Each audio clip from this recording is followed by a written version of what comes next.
Mes chers amis, bienvenue sur Radio Zénith. Aujourd'hui, je vous propose une nouvelle recette gourmande, plus travaillée dans le visuel, mais qui reste tout de même une recette simple et facile. Il suffit juste de respecter les étapes de préparation. Pour la pâte, il nous faut 250 g de farine, 2 cuillères à soupe d'eau de fleur d'oranger, 2 cuillères à soupe d'huile, 1 cuillère à soupe de sucre glace, 1 demi-cuillère à café de sel, un jaune d'œuf, 10 à 12 centilitres d'eau.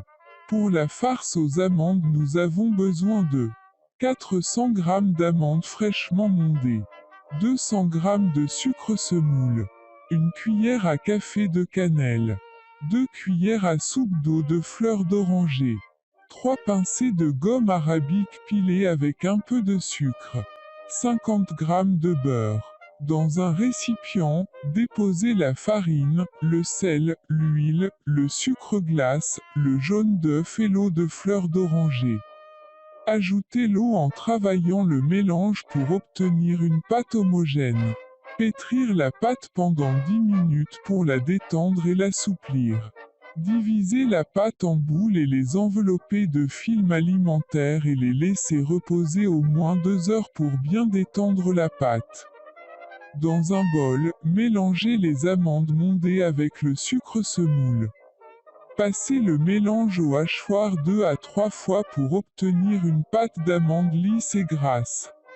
Ajoutez le beurre, la cannelle, l'eau de fleur d'oranger et le gomme arabique pilé. Étalez une boule de pâte sur un plan de travail légèrement fariné en une fine abaisse. Déposez un doigt de pâte d'amande sur l'abaisse. Rabattre l'abaisse de pâte sur le doigt de pâte d'amande.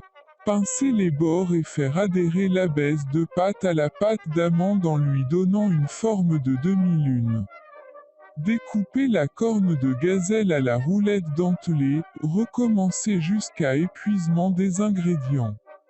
Déposez les cornes de gazelle sur une plaque tapissée de papier sulfurisé et les laissez reposer 10 heures. Enduire les cornes de gazelle d'huile et les piquer à l'aide d'une aiguille pour permettre à la vapeur de sortir pendant la cuisson. Cuire les cornes de gazelle au four préchauffé à 180 degrés Celsius jusqu'à ce qu'elles prennent une couleur paille. Sortir les gâteaux du four et les laisser refroidir avant de les retirer de la plaque. À la fin, je vous souhaite bon appétit sur Radio Zénith.